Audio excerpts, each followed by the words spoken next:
देखिए आज की वीडियो में हम लोग अध्याय 4 के न्यूमेरिकल्स के बारे में पढ़ेंगे। ठीक है, तो देखिए इस अध्याय का पहला न्यूमेरिकल है। इसका पहला प्रश्न है, सुनिएगा सब लोग।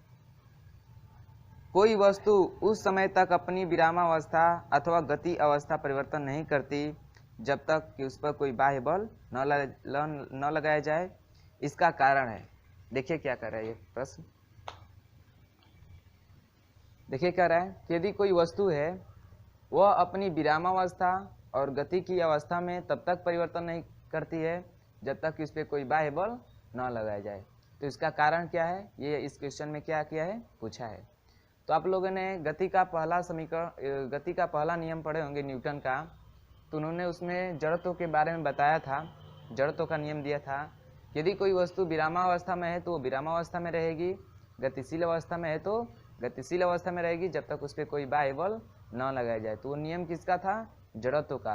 और जड़त्व का क्या प्रॉपर्टी होती है कि जड़त्व किसी वस्तु का वह गुण है जो उसकी अवस्था में होने वाले परिवर्तन का क्या करता है, विरोध करता है।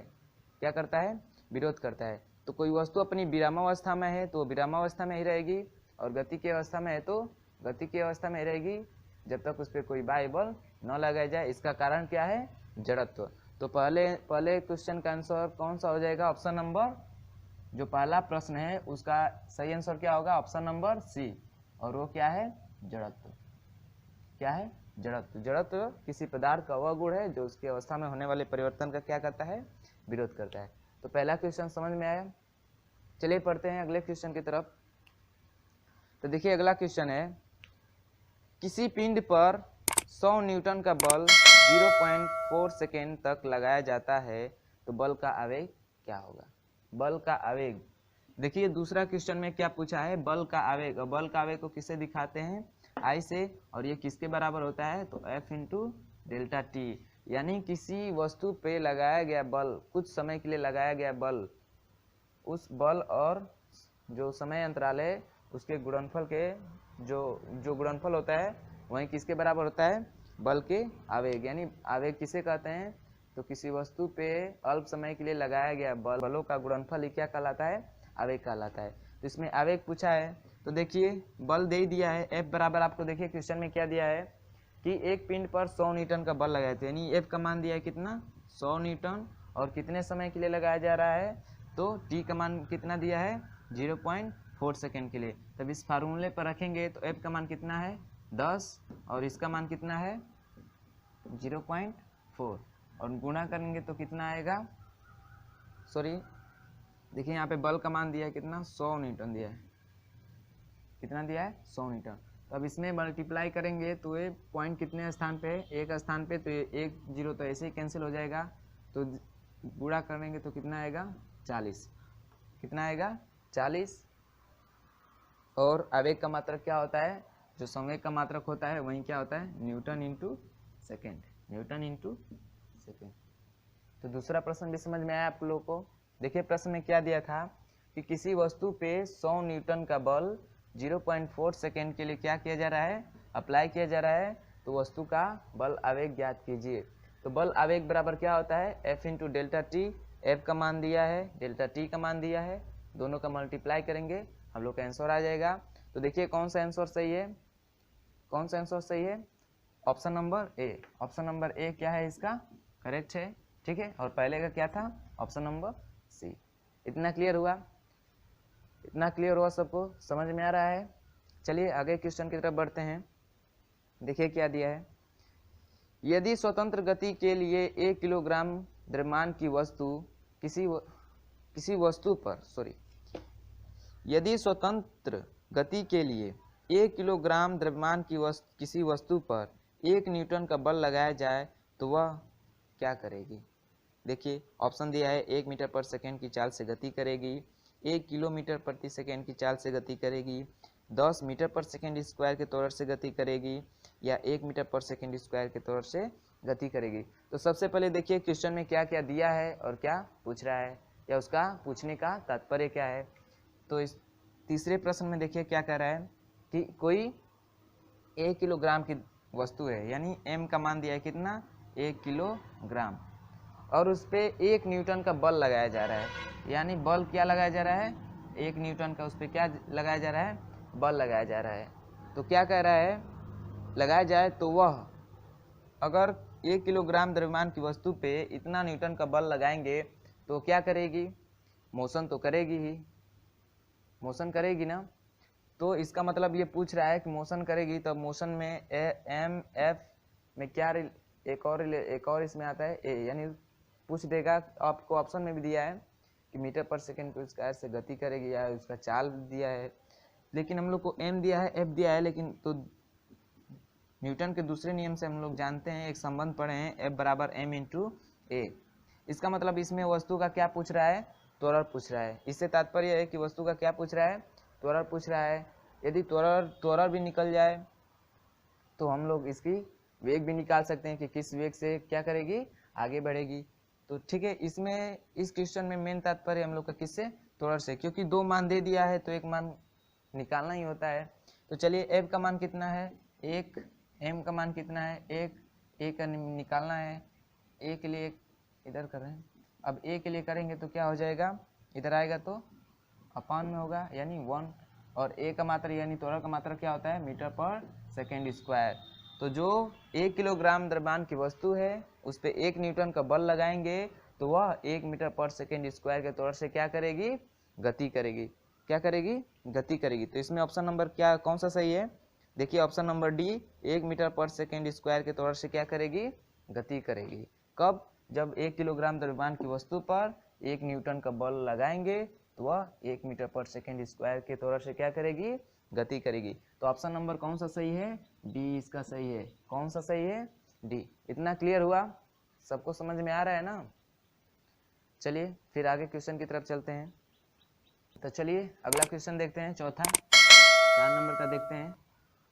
देखिए क्या दिया है, एक पिंड का संवेग 1 मिनट में 200 किलोग्राम मीटर पर सेकेंड से बढ़कर 800 किलोग्राम मीटर पर सेकेंड हो जाता है। पिंड पर आरोपित बल क्या है। देखिए सबसे पहले क्या कह दिया, नोट करते हैं।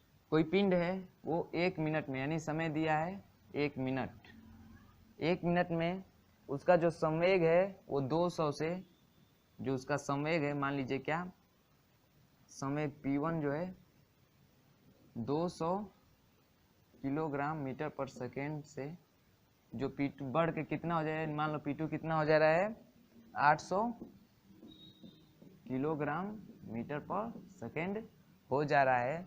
तो वस्तु पे आरोपित बल ज्ञात कीजिए, जो वस्तु पे बल लगाए हैं वो ज्ञात कीजिए।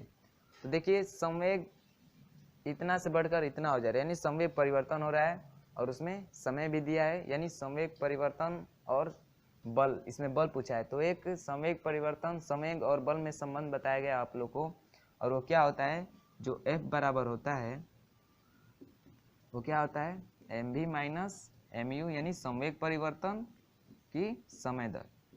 ये हम लोग पढ़े हैं ना, बल और संवेग में संबंध पढ़े होंगे कि F बराबर होता है संवेग परिवर्तन की समय दर, किसके बराबर होता है, बल के बराबर। हम लोग ने पिछले वीडियो में पढ़ चुके हैं।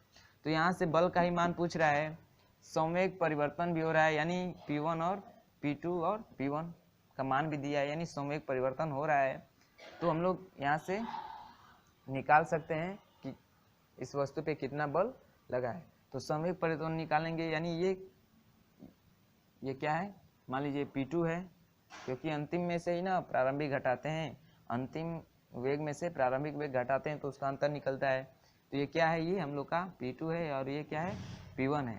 तो यहाँ से इसका अंतर निकालते हैं और समय से क्या कर देते हैं, भाग देते हैं, तो हम लोग को इस पर आरोपित बल ज्ञात हो जाएगा। तो P2 का मान कितना है 800, P1 का मान कितना है 200, और T देखिए ये किलोग्राम मीटर पर सेकेंड है, किलोग्राम मीटर पर सेकेंड है, और ये समय किस में है, मिनट में है। तो इसको भी इस यूनिट में लाना होगा, क्योंकि जब भी न्यूमेरिकल करें तो सारे यूनिट्स एक फॉर्मेट में होने चाहिए।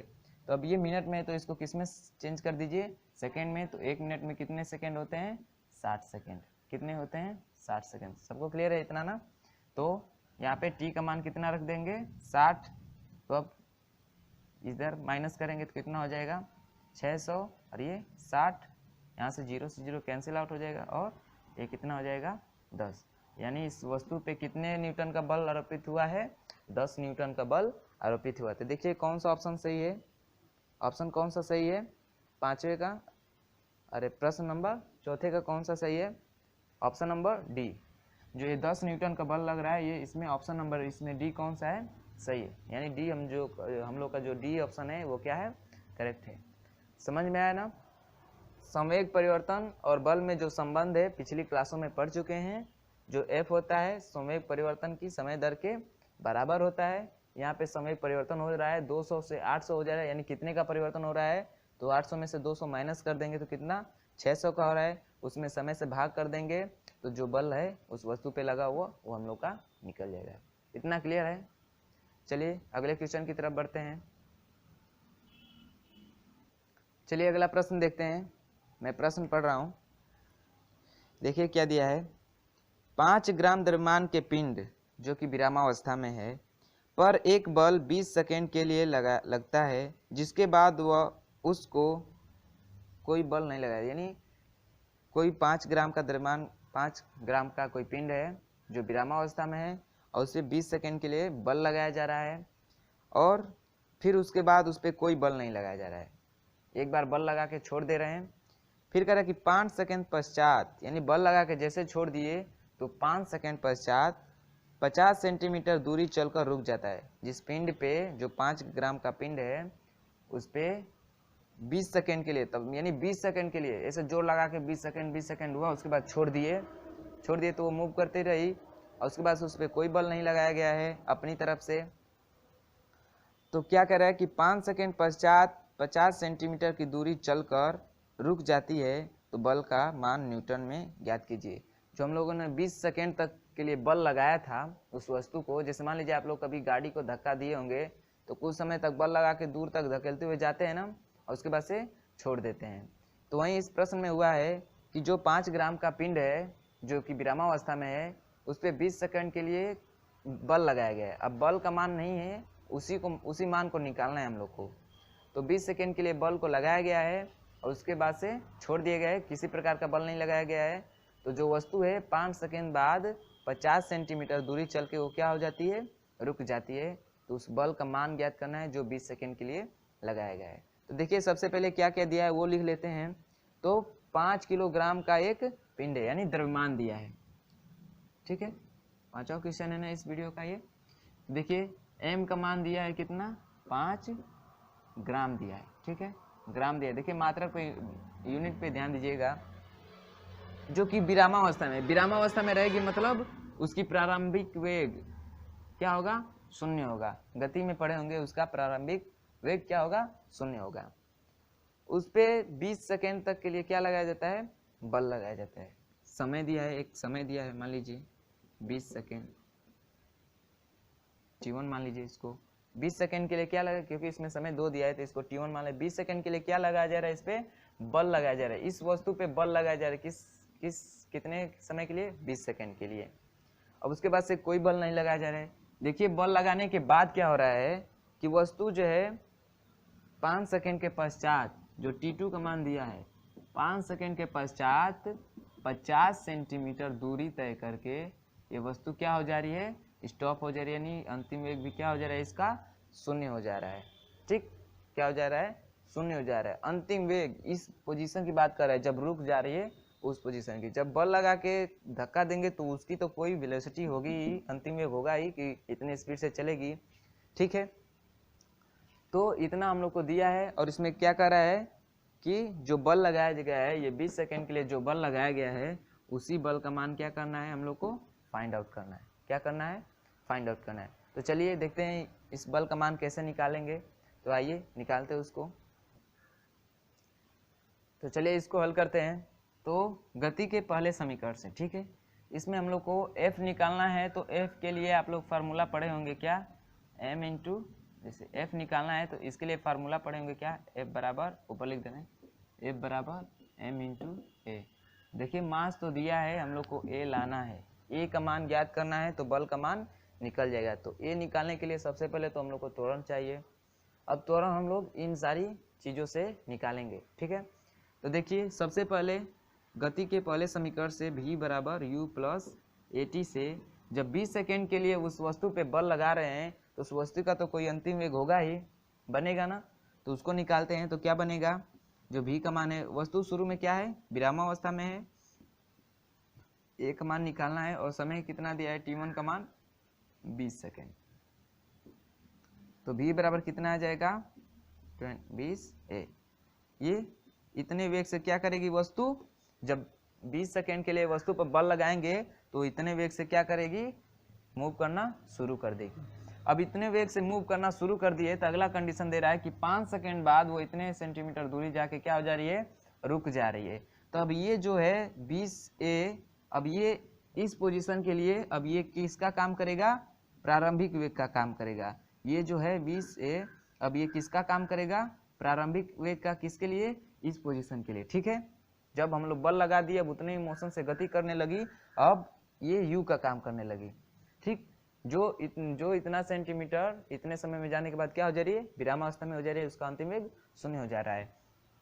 तो देखिए आगे क्या करते हैं इसको, तो फिर हम लोग किसके, गति के ही पहले समीकरण से निकालते हैं u प्लस, यहाँ से a1 मान लेते हैं इसको t2। तो v का मान तो 0 हो जा रहा है, u का मान हम लोग को कितना दे दिया है 20a प्लस a1 और t2 का मान कितना दिया है 5 सेकेंड। ठीक, 5 सेकेंड। तो ये यहाँ से a1 का मान निकालेंगे तो इधर आएगा, तो इसको इधर लाते हैं, क्या जाएगा a1 5 बराबर, ये माइनस आएगा इधर, ये 20a।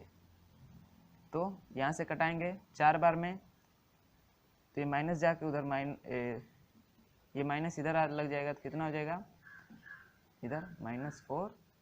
कितना हो जाएगा, a1 का मान कितना निकल के आ जाएगा -4a। इतना क्लियर हुआ। अब देखिए a1 का मान, u का मान, s का मान, ये सब जो गति का दूसरा समीकरण है वो क्या है, s बराबर क्या होता है ut plus half at square, इतना होता है ना। तो चलिए देखिए यहाँ से a1 का मान निकल गया -4a। अब गति के दूसरे समीकरण से जो होता है क्या, s बराबर ut plus half at square, इसमें s u a t सबका वैल्यू पुट करते हैं और a का मान निकालते हैं। तो s का मान कितना है, देखिए 50 सेंटीमीटर। तो पहले तो ये सेंटीमीटर में है और बाकी सब एमकेएस पद्धति में, सीजीएस पद्धति में, तो इसको लाते हैं किसमें, एमकेएस पद्धति में। तो इसको क्या करेंगे 100 से डिवाइड करेंगे तो कितना आ जाएगा 0.5 मीटर। अब ये भी एमकेएस में हो गया। s का मान रखिए 0.5, u का मान 20a, t का मान 5 प्लस 1/2, a का मान -4a, t का मान 5 का स्क्वायर, क्या हो जाएगा 0.5 इक्वल टू 5 दूना 10 यानी 100 हो जाएगा। एक जीरो ये है, 5 दूना 10 a, 2 से इसको कटा दीजिए -2 और 25 का 5 का स्क्वायर 25 और 25 दूना 50 और ये माइनस प्लस क्या हो जाएगा माइनस, तो कितना हो जाएगा 50a। तो 0.5 घटाएंगे तो कितना आएगा 50a, a का वैल्यू निकालेंगे तो 0.5 अपान 50, इसको घटाएंगे तो कितना आ जाएगा 0.01 मीटर पर सेकेंड स्क्वायर, इतना आएगा। देख लीजिए भाग करके इसको, और दशमलव को हटाने के लिए ऊपर 10 से गुणा करेंगे तो कितना हो जाएगा 5 हो जाएगा और नीचे कितना हो जाएगा 500 हो जाएगा। तो भाग नहीं जाएगी, दशमलव लगाएंगे, एक जीरो बढ़ेगा, अभी नहीं जाएगी, एक जीरो बढ़ाएंगे, फिर दोनों सेम हो गए 500 यानी एक बार में कट जाएगा, यानी 0.01 मीटर पर सेकेंड स्क्वायर त्वरण से क्या हो रही है वस्तु गति कर रही होगी। इसको निकाल देते हैं, इसको और कर देंगे तो क्या हो जाएगा, कोटि में लिख दे तो क्या हो जाएगा, इस दशमलव को इधर लाएंगे लास्ट में तो कितना हो जाएगा 1 × 10⁻, जितने पॉइंट्स दाएं की तरफ खिसकता है पावर उतना माइनस में लगता है, तो कितना गया है 2 मीटर पर सेकेंड स्क्वायर। ये क्या हो गया हम लोग का त्वरण फाइंड हो गया। देखिए मान किसका पूछा है, बल का। तो बल बराबर क्या होता है, F बराबर m × a। m का मान दिया है कितना 5 ग्राम। अब इसको भी ग्राम में है, ये सेंटीमीटर में था तो मीटर में किए, ग्राम में है तो इसको किस में करें किलोग्राम में। तो इसमें क्या करेंगे 1000 से डिवाइड करेंगे तो ये कितना आ जाएगा 0 पॉइंट, देखो 1 पॉइंट बढ़ाएंगे तो 1 जीरो बढ़ेगा, एक और जीरो बढ़ाएंगे तो दूसरा जीरो बढ़ेगा, एक और जीरो बढ़ाएंगे तो तीसरा जीरो बढ़ेगा, तब कितना होगा 5000 और कितनी बार में जाएगा, इधर दिखा दे रहे हैं आपको डिवाइड करके। देखिए भाग नहीं जाएगी, पॉइंट लगाएंगे 1 जीरो आया, 1 जीरो लगाएंगे तो एक और जीरो आएगा, 1 जीरो और लगाएंगे तब एक और जीरो आएगा, तब देखिए 100 100 यानी इसका यूनिट सब बराबर हो रही हैं, तो अब भाग जाएगी ये 5 बार तो कैंसिल आउट हो जाएगा। तो 0.005 किलोग्राम का ये क्या है, पिंड है। अब इसका मान इसमें रखिए या इसको भी कोटि में बना दे तो 5 × 10⁻³ किलोग्राम हो जाएगा। यहाँ पे सबको दिखाई दे रहा है ना। अब इसका मान रख दीजिए तो 5 × 10⁻³ और a का मान कितना है 10⁻², तो कितना हो जाएगा 5 × 10⁻, घाते आधार बराबर हो तो घाते क्या होते हैं, जुड़ जाती हैं, तो कितना हो जाएगा -5 न्यूटन। कितना हो जाएगा -5 न्यूटन। और न्यूटन में ही पूछा है ना, न्यूटन में ही पूछा है ना। तो देखिए कौन सा ऑप्शन इसका सही है, ऑप्शन नंबर डी जो दिया है इतना ही दिया है, ऑप्शन नंबर जो डी है वो क्या है हम लोग का सही है। कितना बल लगा है उस वस्तु पे 5 × 10⁻5 न्यूटन का बल उस वस्तु पे क्या किया है, लगाया गया है, वो भी कितने सेकंड के लिए, 20 सेकंड के लिए। इतना क्लियर हुआ। चलिए अगले सवाल पे पहुंचते हैं। तो चलिए देखिए अगला प्रश्न क्या कर रहा है कि न्यूटन के तृतीय नियम के अनुसार क्रिया और प्रतिक्रिया बल होता है। क्या होता है भाई, ऑप्शन देखिए पढ़िए क्या कर रहा है, ऑप्शन के हिसाब से चलिए। देखिए न्यूटन के तृतीय नियम के अनुसार क्रिया और प्रतिक्रिया बल एक ही वस्तु पे कार्य करते हैं, एक ही वस्तु पे कार्य करते हैं, ऑप्शन ए है। ऑप्शन बी क्या है, अलग अलग वस्तुओं पर एक दूसरे के विपरीत कार्य करते हैं। ऑप्शन नंबर सी सुनिए, परिमाण व दिशा में समान होते हैं। और चौथा ऑप्शन दिया है एक दूसरे के लंबवत कार्य करते हैं। तो जो न्यूटन का तीसरा नियम है क्रिया प्रतिक्रिया का नियम, तो उसमें बताया होगा कि यदि किसी वस्तु पे हम लोग बल लगाते हैं तो जितना बल लगाते हैं उतना ही बल वो क्या लगाती है, विपरीत दिशा में लगाती है। कितना लगाती है, विपरीत दिशा में लगाती है। देखिए पहला ऑप्शन है कि एक ही वस्तु पे कार्य करता है। ये मान लीजिए सिर्फ ठोसी पे कार्य करेगा ये नियम, क्रिया प्रतिक्रिया का नियम, क्या द्रव पे कार्य नहीं करेगा? क्या आप पानी में हाथ मारते हैं या पानी पे कूदते हैं तो चोट नहीं लगती है आपको, लगती है ना। तो ये एक ही वस्तु पे कार्य करता है, ये आंसर सही नहीं है। और ऑप्शन नंबर देखिए सी, देखिए बी को छोड़िए, सी देखिए, परिमाण व दिशा में समान होते हैं। मान लीजिए हम बल इधर लगाते हैं, जितने बल से उतना बल तो वो भी लगाती है विपरीत दिशा में, लेकिन ये कह रहा है कि परिमाण और दिशा में समान होते हैं। परिमाण में तो समान होते हैं लेकिन दिशा में समान नहीं होते, क्योंकि एक दूसरे के क्या होते हैं, अपोजिट होते हैं। एक दूसरे के क्या होते हैं, अपोजिट होते हैं। क्या होते हैं, अपोजिट होते हैं। ठीक, परिमाण में तो समान होते हैं लेकिन अपोजिट होते हैं। फिर देखिए चौथा ऑप्शन क्या है, एक दूसरे के लंबवत कार्य करते हैं। ये एक दूसरे के लंबवत कार्य करते हैं। मान लीजिए बल इधर लगाए तो ये इधर बल लगेगा नहीं ना, ये तो सेम इसी के डायरेक्शन में लगेगा ना। ये एक दूसरे के लंबवत कार्य नहीं करते हैं। अब ऑप्शन नंबर कौन सा बचा है, बी बचा है। क्या है, अलग अलग वस्तुओं पर एक दूसरे के विपरीत कार्य करते हैं। देखिए विपरीत तो कार्य करता है, हम लोग इधर लगाते हैं तो बल इधर लगता है।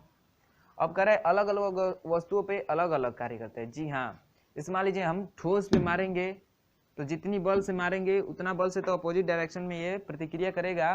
तो ठोस पे मारेंगे तो बल कुछ दूसरा महसूस करेंगे। उसी किसी गद्दे जैसी चीज यानी दब्बी जैसे जो होते हैं गद्दा, उस पर उतने ही बल से मारेंगे। एक ठोस पे मार के देखिए उतना ही बल से, एक बार गद्दे टाइप के बल पे मार के वस्तु पे मार के देखिए, दोनों बलों में आपका क्या होगा, फर्क महसूस होगा। क्योंकि बल तो उतना ही प्रतिक्रिया करेगा लेकिन उसका आप लोगों को जो महसूस होगा वो ठोस की अपेक्षा जो गद्दे पे मारेंगे वो कम महसूस होगा। तो इसलिए जो अलग अलग वस्तुओं पे प्रतिक्रिया बल होता है वो अलग अलग होता है और किस डायरेक्शन में होता है, विपरीत डायरेक्शन में होता है। तो इस जो अगला क्वेश्चन है उसका ऑप्शन नंबर कौन सा सही है, ऑप्शन नंबर कौन सा सही है, ऑप्शन नंबर बी जो है क्या है, सही है। ऑप्शन नंबर बी जो है क्या, सही है। ठीक है, इतना क्लियर हुआ, समझ में आया ना सबको। चलिए फिर अगला क्वेश्चन देखते हैं। 5 न्यूटन का बल, क्वेश्चन पढ़ दे रहे हैं। 5 न्यूटन का बल एमोन द्रव्यमान के एक पिंड में 8 मीटर पर सेकेंड स्क्वायर का त्वरण उत्पन्न करता है। देखिए अगला क्वेश्चन क्या कह रहा है कि 5 न्यूटन का बल, एफ का मान दिया है 5 न्यूटन का बल एमोन द्रव्यमान के पिंड पे, एमोन इसका मान नहीं दिया है, एमोन द्रव्यमान के पिंड में 8 मीटर पर सेकेंड स्क्वायर का क्या कर दे रहा है, इसका मान नहीं दिया है, 8 मीटर पर सेकेंड स्क्वायर का क्या कर दे रहा है, त्वरण उत्पन्न कर दे रहा है एमोन द्रव्यमान में। तो इसका तो मास निकाल देंगे इतने से, किस फार्मूले से, F बराबर m इंटू ए से। फिर कह रहा है देखिए, तथा m2 द्रव्यमान के पिंड में 24 मीटर पर सेकेंड स्क्वायर का त्वरण, यही बल 5 न्यूटन का बल ही एक दूसरा वस्तु है m2 जिसका भी हम लोग का वेट मालूम नहीं है, इस वस्तु में क्या कर रहा है, त्वरण का मान कितना कर दे रहा है, 24 मीटर पर सेकेंड स्क्वायर कर दे रहा है। कौन सा बल, यही बल। तो इससे भी इसी फार्मूले से m2 का मान निकाल सकते हैं, निकाल लेंगे।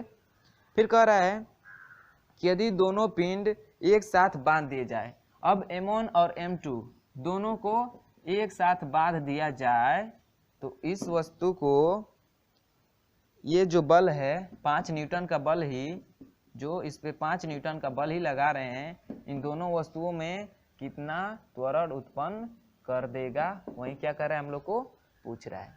समझ में आया क्या कर रहा है ये, एक 5 न्यूटन का बल है जो एमोन द्रव्यमान, उस वस्तु का द्रव्यमान मालूम नहीं है, मान लीजिए वस्तु है, इसमें जो है 5 मीटर पर सेकेंड का स्क्वायर त्वरण उत्पन्न कर दे रहा है।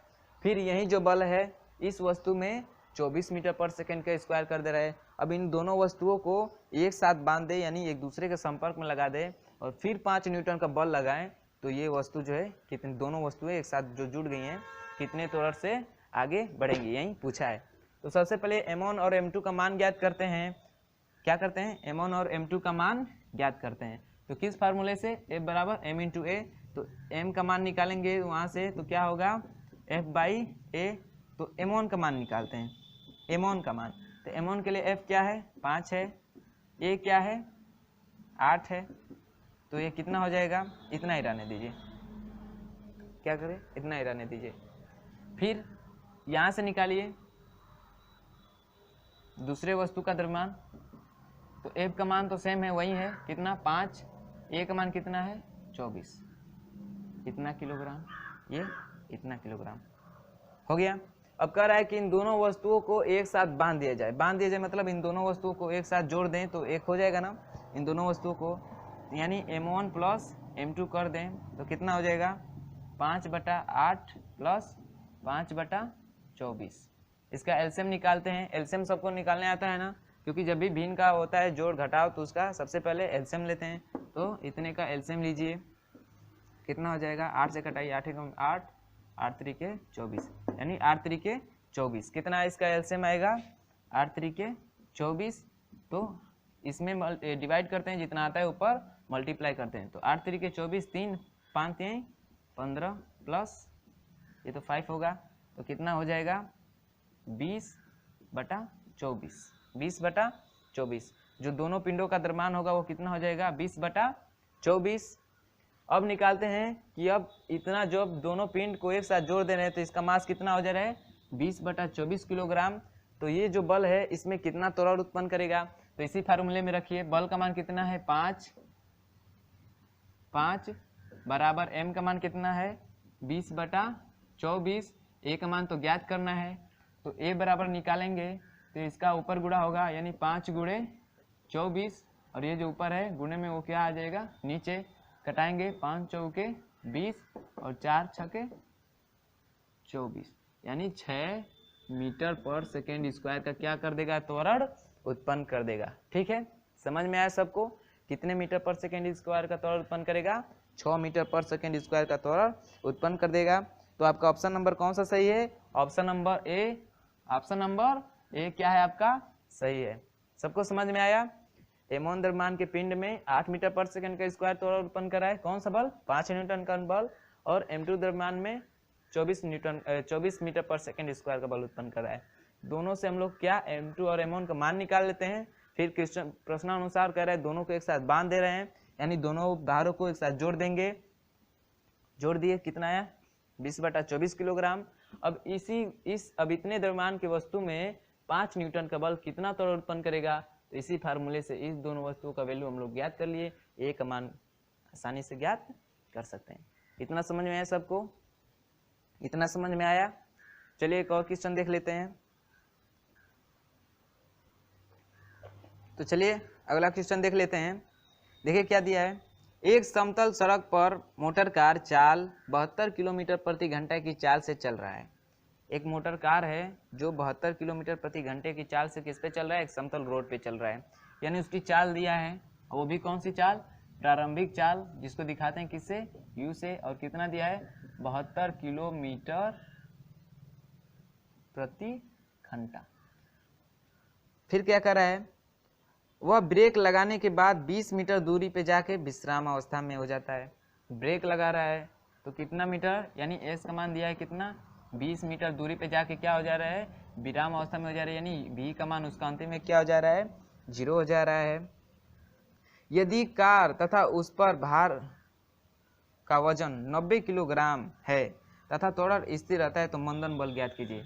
यानी इस वस्तु पे एक भार है, वेट है, वो क्या है 900 किलोग्राम का है, और जो त्वरण है वो स्थिर रह रहा है। जो मंदन उत्पन्न होगा ब्रेक लगाने पे, जो त्वरण मंदन यानी जो उत्पन्न होगा वो स्थिर है, तो मंदन बल ज्ञात कीजिए। यानी इसको रोकने में बल जो लगा है वो ज्ञात कीजिए।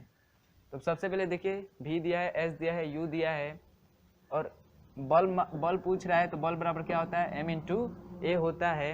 m तो मान दिया ही है, जो w है वही m है, किलोग्राम है, ठीक है। जो भार है यही क्या है, m है, इसका मान दिया ही है।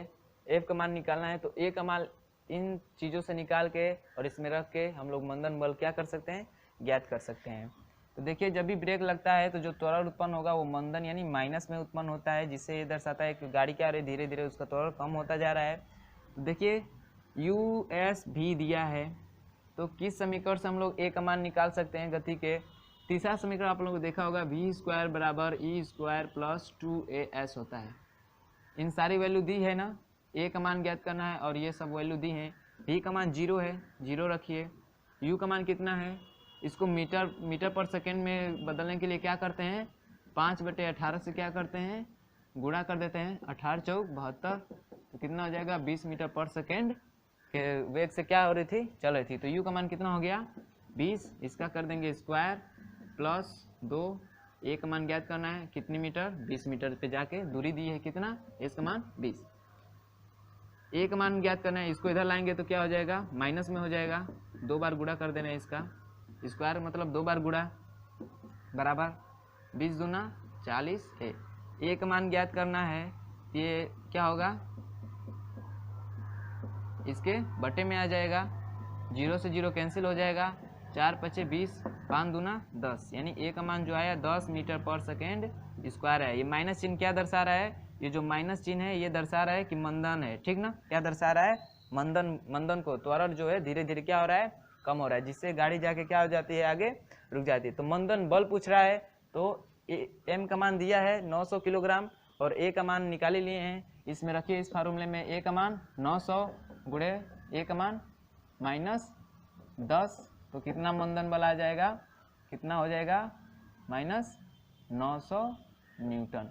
ये जो माइनस चिन्ह है ये मंदन को दर्शा रहा है, ठीक ना, ये जो माइनस चिन्ह है ये किसको दर्शा रहा है, मंदन को, यानी जो उसमें घर्षण बल, ठीक ना, मंदन यानी जो गाड़ी चलते चलते जाके रुक जा रही है, यानी घर्षण काम करता है तभी रुकती है ना, तो वही मंदन बल यानी घर्षण बल को ही कितना लग रहा है, उस पर 900 न्यूटन का मंदन बल लग रहा है, जिससे गाड़ी 20 मीटर दूर जाने के बाद क्या हो जा रही है, रुक जा रही है।